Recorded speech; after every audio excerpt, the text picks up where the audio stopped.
достар, сенімен бірге іңкәрмен бірге каналы және де мен бүгін көрсетемін. Жалғыз өзім дегенде камикафеме баратырмын. Жаңа бізде фотосессия болды. Фотосессия болғанда 4 сыныпты бітірдім ғой. Соған арналған болды.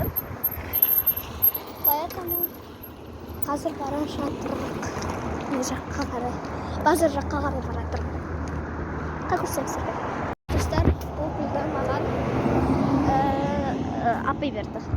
Апайдан сұрап алғансын, апайға Ажар деген кассасын берген, ал апай мен апайдан сұрап алдым. Потом мен негізі көп болған, қыздар сұрап алды, поэтому өзімде осындай екі қыз ғана қалды. Ну ладно, все такое проблема. Все. Давайте здесь вот это альбом съем. Міне. Алдық болғанда шықты.